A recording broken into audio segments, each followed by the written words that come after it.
नमस्कार दोस्तों, स्वागत है एक बार फिर से आपका PT7 में, जहाँ पर हम डेली 7 MCQ करते हैं। आइए चलते हैं, आज हम देखते हैं हमारा पहला MCQ कौन सा है। क्वेश्चन नंबर 1, भारत के स्वतंत्रता संघर्ष में 19वीं सदी के राष्ट्रवादियों के योगदान के संदर्भ में निम्नलिखित कथनों में से कौन से सही हैं। स्टेटमेंट 1 है आपका, RC दत्त ने ब्रिटिश उपनिवेशवाद को व्हाइट मैन्स बर्डन कहा। सेकेंड स्टेटमेंट है, सच्चिदानंद सिन्हा ने अपने पुस्तक भारत का आर्थिक इतिहास में निकासी अर्थात द ड्रेन को प्रमुख विषय बनाया। सही विकल्प का चयन करना है आपको। ऑप्शन ए है केवल एक, ऑप्शन बी केवल दो, ऑप्शन सी 1 और 2 दोनों, डी कोई नहीं। दो स्टेटमेंट है, ध्यान से पढ़िए, वीडियो को पॉज कीजिए और सही आंसर सोचिए। तो इसका जो सही आंसर होगा दोस्तों वो होगा आपका डी कोई नहीं। पहला गलत है, दूसरा भी गलत है। क्यों गलत है? क्योंकि दोस्तों हमने जो है कि इसको एक्सचेंज कर दिया है। ये जो व्हाइट मैन बर्डन वाली बात थी ये सच्चिदानंद सिन्हा ने कहा था, और ये जो भारत का आर्थिक इतिहास में द ड्रेन की थीम थी ये RC दत्त ने दिया था। इस वजह से जो है कि आपका दोनों स्टेटमेंट गलत हो जाता है। यूपीएससी ऐसे बहुत से क्वेश्चन पूछती है जो आपको स्टेटमेंट को रिवर्स कर देती है, तो ध्यान रखिएगा ऐसे क्वेश्चन को। चलिए अपने नेक्स्ट क्वेश्चन की तरफ बढ़ते हैं। इसका जो सही आंसर होगा ये आपका होगा डी कोई नहीं। चलिए नेक्स्ट क्वेश्चन की तरफ देखते हैं। इंस्टीट्यूशन ऑफ एमिनेंस के संदर्भ में विचार करें। 3 स्टेटमेंट आपको दिए गए हैं। पहला स्टेटमेंट है, निजी व सार्वजनिक अर्थात पब्लिक दोनों क्षेत्र के इंस्टीट्यूट ऑफ एमिनेंस जो कि इंस्टीट्यूट ऑफ एमिनेंस बन सकते हैं। सेकेंड स्टेटमेंट करा, इस योजना के तहत प्रत्येक पब्लिक इंस्टीट्यूशन को 1000 करोड़ रुपए का फंड दिया जाएगा अगले 5 सालों के लिए। थर्ड स्टेटमेंट है, यह विदेशी छात्रों से एक निश्चित फीस की वसूली करने के लिए स्वतंत्र होंगे। 3 स्टेटमेंट दिए गए दोस्तों, आपको बताना इसमें से कौन से सही है। ऑप्शन ए है केवल एक, ऑप्शन बी केवल 2 और 3, ऑप्शन सी केवल 1 और 3, ऑप्शन डी सभी। तो वीडियो को पॉज कीजिए और सोचिए कौन सा इसका आंसर सही होगा। तो इसका जो सही आंसर दोस्तों ये होगा आपका ऑप्शन डी, सभी सही है। इसमें जो है कि देखो पहले समझो, इंस्टीट्यूट ऑफ एमिनेंस इसीलिए लाया गया था कि हमारे जो विश्वविद्यालय है वो विश्व के टॉप 500 विश्वविद्यालय में शामिल हो सके। ऐसे 20 विश्वविद्यालयों को भारत जो है कि चुनेगा जो कि टॉप 500 में लाना चाहता है, जो कि जिनमें से 10 जो है कि आपका निजी क्षेत्र के होंगे, 10 जो है कि सार्वजनिक क्षेत्र से होंगे। और ये भी बात सही है कि इसके लिए अगले 5 सालों के लिए जो कि 1000 करोड़ रुपये का फंड भी दिया जा रहा है।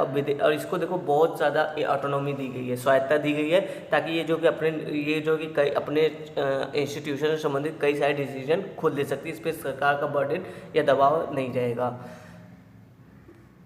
आई होप आपको समझ में आएगा। चलिए नेक्स्ट क्वेश्चन देते हैं। क्वेश्चन नंबर 3, 6x6 रणनीति संबंधित है। ये एक इनिशिएटिव है, स्ट्रेटेजी है, आपको बताना किससे संबंधित है। ए 2025 तक टीबी मुक्त भारत हेतु, बी एड्स के उपचार संबंधी नीति से संबंधित है, सी एनीमिया उन्मूलन संबंधी नीति है, डी अभी जो हाल में कोरोना वायरस आया उसके उपचार संबंधी नीति है। आपके 4 विकल्प है, सही स्टेटमेंट को चुनिए। तो इसका जो सही विकल्प होगा दोस्तों ये होगा सी, एनीमिया मुक्त भारत के लिए जो है कि 6x6 रणनीति संबंधित है।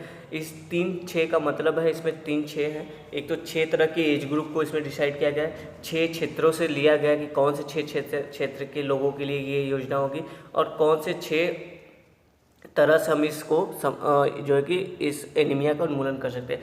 चूँकि देखो राष्ट्रीय पोषण मिशन के तहत हमारे जो एनीमिया उन्मूलन का कार्यक्रम है वो जो है कि प्रतिवर्ष 3% घटाने की बात की गई, जो कि अभी जब से ये स्कीम चली है तब से ये 1% से भी कम दर के हिसाब से जो कि इसकी गति है, तो जो कि बहुत कम है। तो इससे क्या होगा, हम अपने लक्ष्य तक समय पर पहुंच नहीं पाएंगे। इसी कार्य को तेज़ी लाने के लिए जो है कि 2019 में 6x6 जो है कि स्ट्रेटेजी लाई गई है। आई होप समझ में आया होगा। तो इसका जो सही आंसर होगा सी होगा। चलिए क्वेश्चन नंबर 4 की तरफ चलते हैं। Commission for agriculture cost and price CACP के संबंध में निम्न कथनों पर विचार करें। यह एक स्वतंत्र निकाय है अर्थात इंडिपेंडेंट बॉडी है।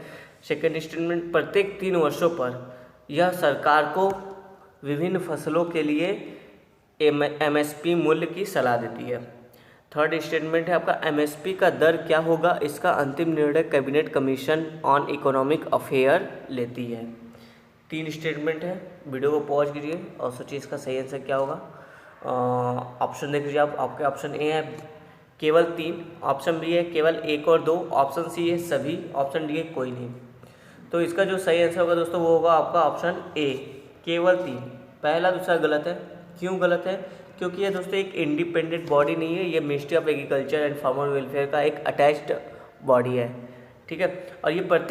और ये सेकेंड स्टेटमेंट इसलिए गलत है क्योंकि ये प्रत्येक 3 वर्षों पर नहीं, हर वर्ष, प्रत्येक हर 1 वर्ष पर जो है कि सरकार को विभिन्न फसलों के लिए एमएसपी मूल्य की सलाह देता है। और ये थर्ड बात सही है कि ये जो है कि एमएसपी दर क्या होगा, इसका अंतिम निर्णय जो कि cabinet commission on economic affair ही लेता है, ना कि कैबिनेट कमीशन, ना कि ये खुद लेता है। तो ये 3 बात को ध्यान रखिए। एमएसपी पे वैसे भी बहुत सारे क्वेश्चन आजकल चल रहे हैं, तो ध्यान दीजिएगा इसको, और भी इसको गूगल कीजिएगा, पढ़िएगा।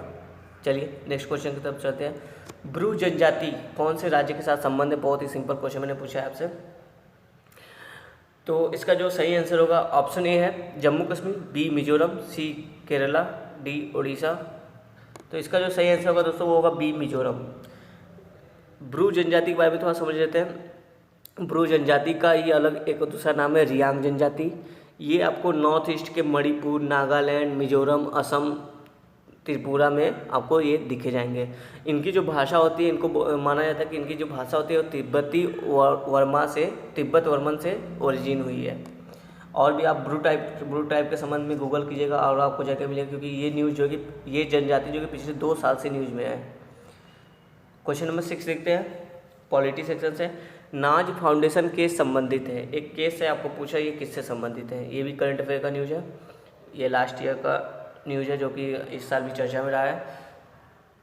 ए है आपका निजता मूल अधिकार, बी है आर्टिकल 498 के तहत दहेज विरोधी कानून के से संबंधित है, सी है सेक्शन 377 ऑफ आईपीसी से जो होमोसेक्सुअलिटी या समलैंगिकता से संबंधित है, डी है कोई नहीं।